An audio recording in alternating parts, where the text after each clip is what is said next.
The Philippine archipelago is experiencing agonizing hours.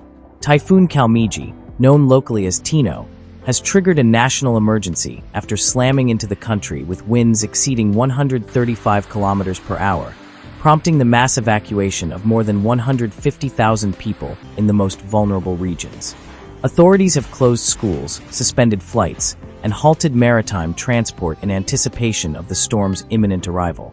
Oh my God! Oh! No. The National Weather Service, PAGASA, has confirmed that Kalmaegi has reached typhoon strength and continues to intensify as it slowly moves toward the central part of the country.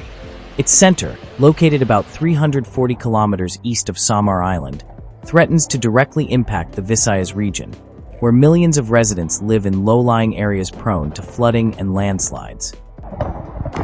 The government has declared a state of emergency in multiple provinces, while sustained winds of 110 kilometers per hour and gusts already exceeding 135 kilometers per hour batter coastal communities.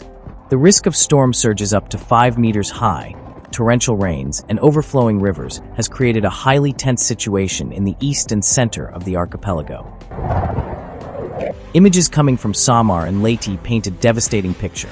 Flooded roads, downed power lines, and homes destroyed by the force of the wind. The rains, which have not let up since dawn, have transformed entire neighborhoods into raging torrents of water. Temporary shelters are completely full. Entire families have sought refuge in schools, churches, and gymnasiums converted into makeshift shelters. In many cases, residents have had to abandon their homes with only the bare necessities, while they watch the sea advance dangerously toward populated areas.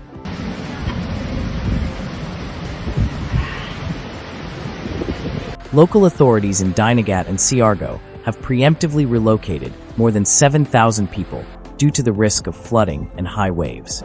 On both islands, homes built on wooden stilts are among the most vulnerable to total destruction from the wind's impact. In Cebu and Tacloban, the population is preparing desperately. Supermarkets have been emptied, gas stations remain overwhelmed, and power outages are becoming frequent. The population remembers with dread the devastating passage of Typhoon Haiyan in 2013 and fears history will repeat itself.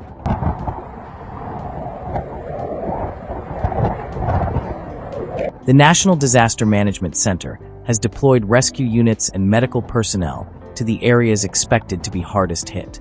Helicopters, trucks, and boats have been mobilized with emergency supplies for communities that could be cut off by road collapses. Meteorologists warn that Kalmaegi could intensify further, reaching gusts of up to 165 kilometers per hour before making landfall. Its slow movement amplifies the effects of the rain, with accumulations that could exceed 200 millimeters, enough to cause catastrophic flooding.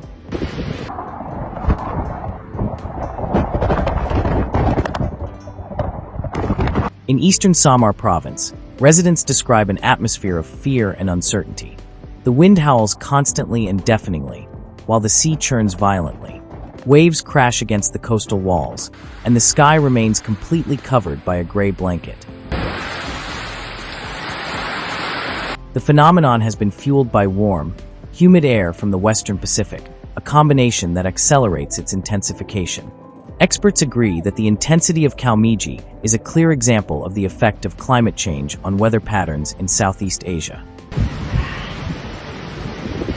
Philippine authorities have reiterated their call for residents not to attempt to return to their homes until conditions are safe.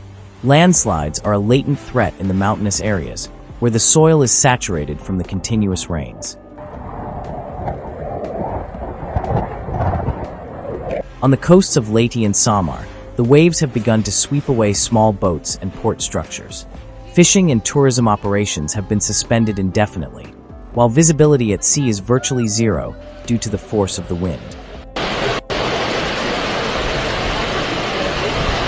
At airports in the central and southern parts of the country, dozens of domestic and international flights have been canceled. Thousands of passengers remain stranded in airport terminals and maritime stations, while loudspeakers repeatedly broadcast safety warnings from the Department of Transportation.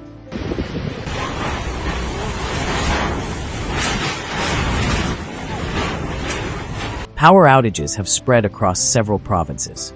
Downed power lines and trees have left entire communities without communication, and repair crews will have to wait for conditions to improve before beginning restoration work.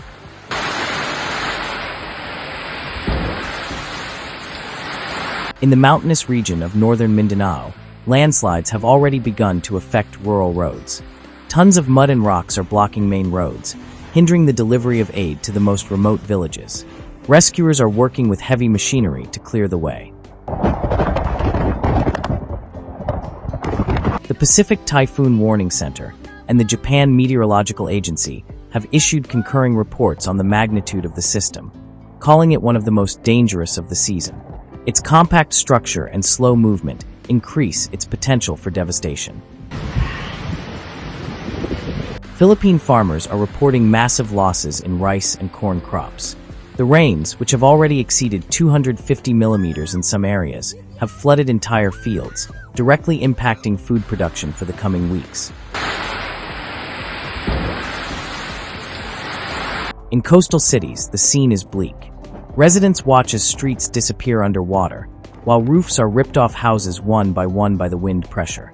The roar of the sea can be heard even kilometers from the coast.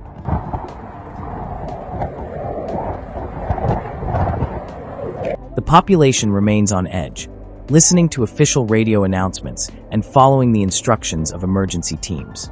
Authorities are urging calm, but uncertainty grows with each gust of wind that shakes the most fragile structures. In the shelters, children try to sleep while the wind rattles the roofs. Families stay together, sharing water, food, and flashlights, hoping the worst will soon be over. The night has become endless.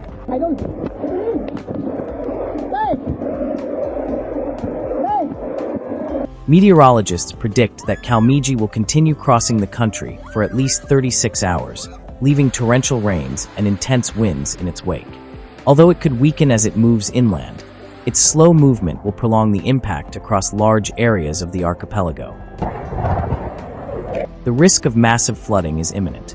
The main rivers in the center of the country are already at critical levels, and experts fear that any increase in rainfall will trigger cascading floods that will worsen the emergency.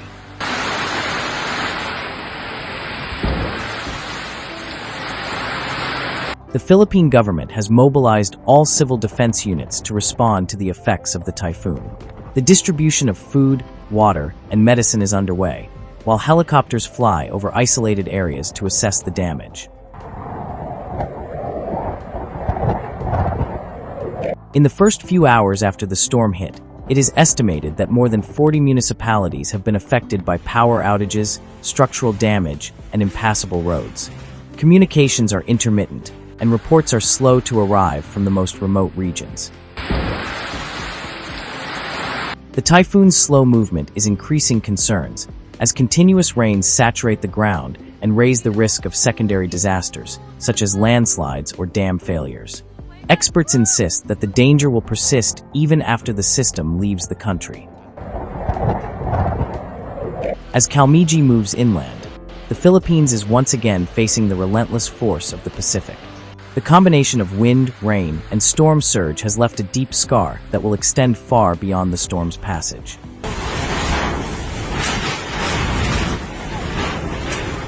The nation is now preparing for the arduous process of recovery.